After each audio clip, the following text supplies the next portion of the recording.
wàllum déclaration de patrimoine loolu moom bokk na ci yi nga xam te adopté nañ ko ci conseil des ministres. exactement donc waaw déclaration de patrimoine muy loo xamante ne nag ça a fait bouger beaucoup de personnes am na ndeysaan koo xamante ni dafa toogoon ci télé bi non li oustaz Aliou Sall di wax yàlla nañu yàlla yërëm waaye mu ne moom exemple bi mu jël dafa ne état du Sénégal lii ñu bëgg a def xam nga lu yéeme la en quelque sorte parce que tey su fekkee da nga fekk benn gardien bu nekk ci benn administration gardien boo xam fonctionnaire la léegi bu fekkee dafa def déclaration de patrimoine am ku ne xam na ni bu fa defee at wala ay at yu bëree bëri patrimoine am mën na bañ a yokk après naka lay buy jóge foofu naka lay xamee ndax patrimoine am yokk na wala yokkul quoi quelque chose qui est très rigolo donc mooy c'était pas Malick Ndour quoi donc moo doon wax yooyu nga xamante ne xaw naa xorom mais tey gis nga boo demee en France maanaam déclaration des impôts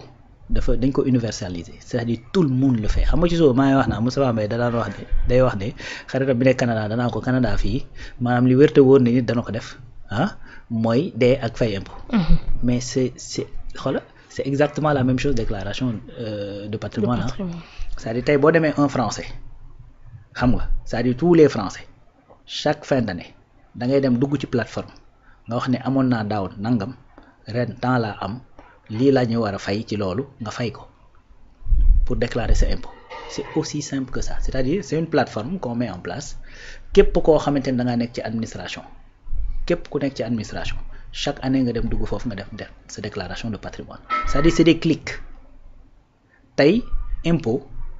une entreprise comme Média 28 bu weer deewee balaa le 15 da ngay dem def sa déclaration TVA fii ngay toog ci sa bureau dugg ci sa machine dem tappe li ngay tappe dugal sa ay chiffres mu wax la ñaata ngay fay bu dee daa am looy fay nga dem impôt nga fay ko n'est-ce pas nga tirer sa ay documents nga denc sa kër ngay toog donc ndegam entreprise yi nekk ci Sénégal yépp ñoo mën a def loolu ci benn plateforme waxatuma la une administration boo xamante ni ils sont moins de 200 000 176 000 et quelques la ñëw loolu c'est très peu ndegam par exemple en France nga xamante ni c'est des millions de personnes ñooy def ay déclarations chaque année waxuma la ak 200 000 personnes moins de 200 000 personnes yoo xamante ni ci administration lañ nekk c'est-à-dire déclaration de patrimoine ce n'est rien d'autre que maa ngi nii tey plateforme baa ngi nii on est en fin d'année lii laa gagné ci at bi lii laa am point barre déwén bu fekkee da ngaa am leneen lu dul loolu boo ko déclaré nga wax fan nga ko jëlee c'est tout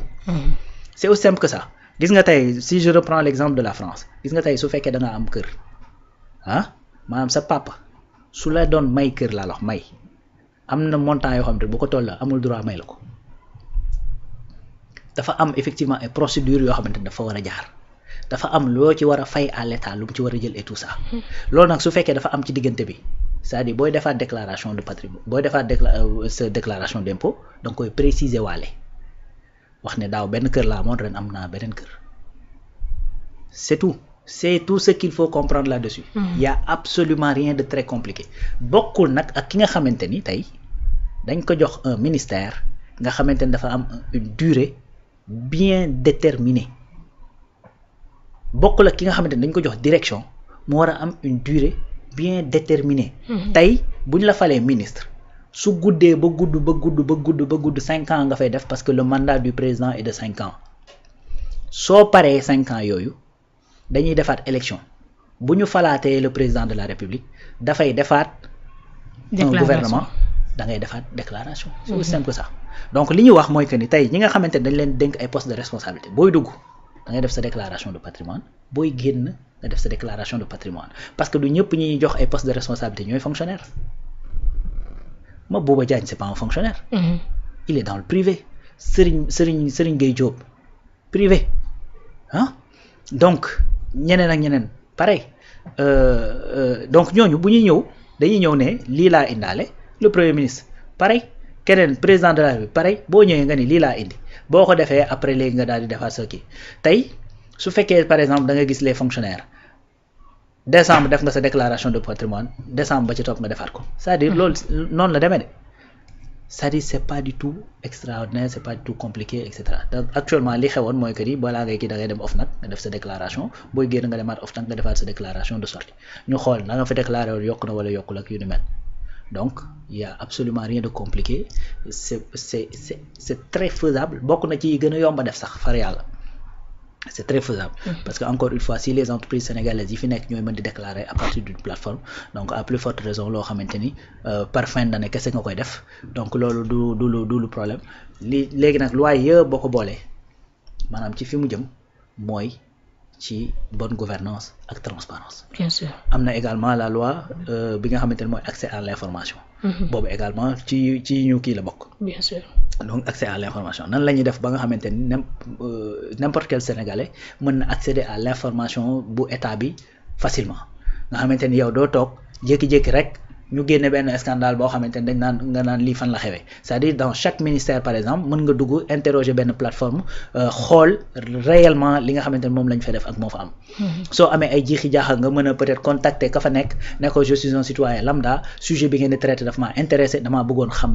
nii ak nii naka la demee, n'est-ce pas. Mooy effectivement le droit d'accès à l'information bi nga xamante ni chaque Sénégalais da ko am. D'ailleurs looloo tax télé ñuy wax mission de service public. Bien sûr. Parce que c'est l'État qui doit informer le peuple. Donc comme l'État moo war a informer le peuple moo tax képp ku yor support boo xamante ni da ngay informer le peuple, tu es en train de travailler pour l'État. Moo tax ñuy wax ne télé mission de service public la. Donc loolu la État du Sénégal bii fi nekk di bëgg a renforcer pour que accès à l'information boobu gën a facile, nga xamante ne la doon xew démb ak bërki démb boo jotee ci benn information génne ko ci média bi ñu ne la nu ma koy tuddee ci détention de documents administratifs wala genre yu demee noonu daal lay indil ay problèmes yoo xamante ne da ngay waaru. Déjà ci rapport kii bi IGF bi loolu moo doon problème bi. Un rapport qui existait waa ji yor ko ne rapport bi am na, boo ko indee ñu daan la, boo ko génnewul ñu daan la, boo ko génnewul ñu ne da ngaa diffamé, soo ko génnee ñu ne recel de documents administratifs. Donc yooyu yëpp nag la État du Sénégal bëgg aussi daal di ëmbaale ci loi boobu pour mën a fexe en sorte que gars yi bañ di am jafe-jafe situation yu mel noonu du am, parce que condamné nañ ci Pape Alé Niang, condamné nañ ci Ousmane Sonko. Donc je pense que loolu également war nañ ko war a gën a mën a jooyanti. Donc voilà en substance li jëm ci 4 lois yooyu, donc la protection ak la transparence ak li nga xamante ni mooy accès à l'information et tout ça, loolu la ñu bëgg a mettre en avant pour que nga xamante ni chaque Sénégalais dina mën a nekk au même niveau d'information que ñi nga xamante ni ñoom ñoo koy jiite. Maintenant man en dehors li nga xamante ne moom moo di la bonne gouvernance bi nga xamante ne gis nga ko ci à travers ces 4 lois yi nga xamante ne adapté nañ ko ci conseil des ministres, man dama ci gis tamit autre chose muy maanaam fexe ba créer un Sénégalais modèle boo xamante ne c'est un Sénégalais boo xamante ne day am ay valeurs yoo xamante ne da koy incarner, mais un Sénégalais boo xamante ne xam na réellement lan la warloo ak li nga xamante ne moom moo daal nekk son peuple. Waaw loolu travail de longue haleine xam nga maanaam même dans l'éducation d'une personne dañ lay wax ne ay phase la. Par exemple dañ naan la wolof da lay wax ne xale de 0 à 7 ans soo ko deful buur teg la loxo, de 7 à 14 ans boo ko defee buur teg la loxo, de 14 ans à la majorité wala boog on va dire à partir de la majorité soo ko defee buur teg la loxo. Ça veut dire quoi? Que xale su fekkee dafa nekk bas âge maanaam da ngay def comme li Omar Pène di wax, xale du def lu mu laal nga ni bàyyil day tax su màggee du xam dara. C'est-à-dire il faut l'encadrer, mais c'est dès moment boobu ngay def ci moom ay valeurs. Parce que gis nga ñun souvent surtout dans nos sociétés parfois nit ñuy éduquer des fois dafay rey curiosité ci xale yi, dafay rey ambition ci xale yi. Par contre il faut que ñu comprendre que ni xale yi léegi du léegi sax ça a toujours été comme ça, mais ñun ñoo ko daawul seetlu. Xale c'est-à-dire sa capacité de compréhension da lay dépasser yow mag mi, parce que son disque dur dafay vierge ci nekk lu bari, donc sa capacité d'absorption dafay énorme. da ngay gis xale boo xamante ni maanaam man xam naa xale yoo xamante ni fii lañ juddoo Abass Ndao gii, c'est-à-dire posé nañ ma question plusieurs fois ndax est-ce que kii fii la juddoo. Parce que en vérité xale bi dafay wax anglais, day wax français, olofam sax leeru noonu, et cetera. Pourquoi? Parce que dafay seetaan télé lu bari. Donc yow gis nga capacité de rétention bi xale bi am, moo tax gis nga dafa moment boobu boo ko ratee pour nga dabuwaat ko c'est extrêmement difficile. C'est-à-dire dès ce moment-là ngay commencer di dugal ay valeurs ci xale bi. Donc mais doo ko sañaxal doo ko tànc di nga ko mën a permettre mu tijjeeku xelam tijjeeku yaatu ñu ne léegi de 7 à 14 ans boo ko defee buur teg la loxo parce que foofu day dugg effectivement ci période boo xamante ni dafay dem jege ji adolescence foofu dafa laaj yar dafa laaj de la rigueur. dafa laaj de la rigueur sinon li muy def mooy bu demee def bêtise yow parent am la ñuy woo parce que xale la kenn mënu koo déglu moo tax ñuy wax ne de 7 à 14 ans boo ko defee buur teg la loxo bu demee majorité nag boo ko bàyyee mu def lu ko neex te bu kii woowoo ko yedd ko wax ay waxi mag yu dugg ci noppam mais bu defee lu mu war a def gaa bi dañuy jàpp rek tëj ci kaso bi. ce que je veux dire par là mooy que ni yar nit processus la maanaam doo dem ba fekk ku ne xërit ni gëng ba mel ni man nga xamante ni luy war a nekk ci moom ci ay défaut ak ay qualité mi ngi ci moom nga ni par force tey ma jubbanti ko.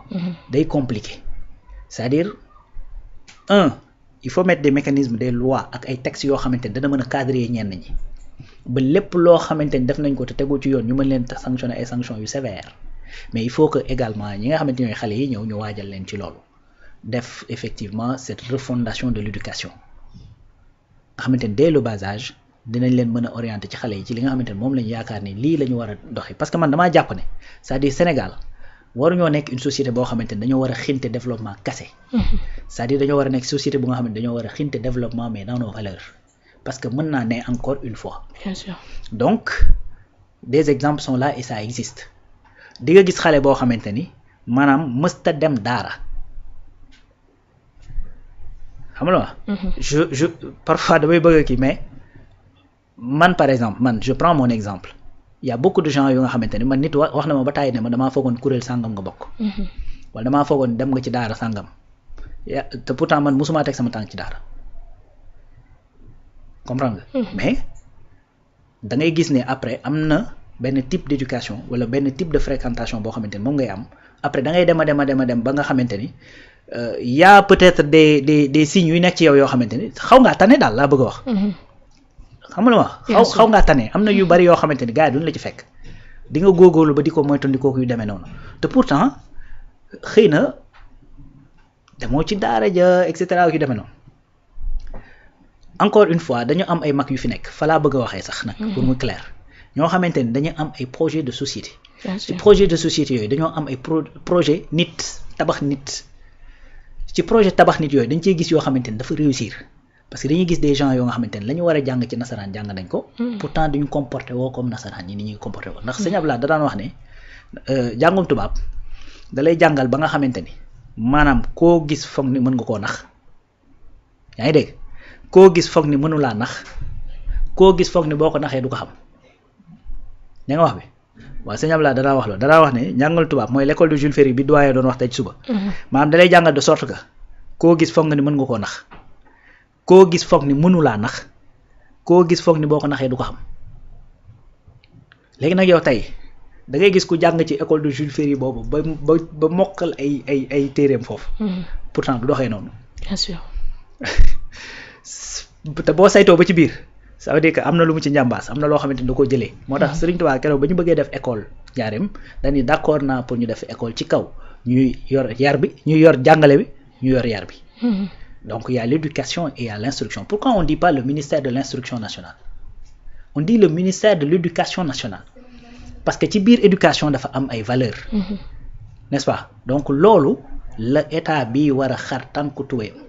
dès le bas âge ñu dugal ci biir école yi ñu ngi koy jéem parce que lu mel ni kunkaati man ak yu ni mel dès le bas âge ñu dugal ci bopp xale yi par exemple tey éducation civique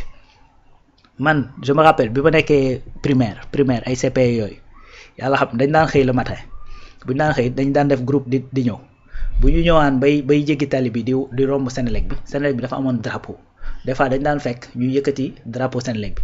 balaa ñuy dugg ci école bi dañuy xaar gars yi yëkkati ko parce que en vérité bu ñu duggaat suñu école gars yi dañuy génn waan ñu ñëpp tegaat ñu ci cours bi def levée des couleurs mais xale yi léegi duñ ko prêter attention du bëgguñu ko def de mag ñi sax duñ ko prêter duñ ci prêter attention duñ ko sax bàyyi xel ñu lever des couleurs mu romb ko dem yoon wax kay duñ ko sax bàyyi xel donc yooyu boo ko defee ci xale dès le bas âge après da koy màggal day nekk ay réflexe ci moom voilà day nekk ay réflexe ci moom léegi nag y a pas que ay xale ñoo fi ne am na ay mag nag aussi tamit su fekkee ni dafa bëgg a jël sciemment jaar ci ñàll wi faa nga boole ko mag moo ko ëpp doole bu kii mu mën koo tegaat ci raay bi du dëgg donc loolu également mooy texte ak loi yi nga xamante ni war nañ koo mën a kii parce que man li ma gëm mooy sanction yi bu taree lu bëree bëri mën naa wàññeeku. Bien sûr. ndax encore une fois tubaab yi daj ay coono ngir respecter loi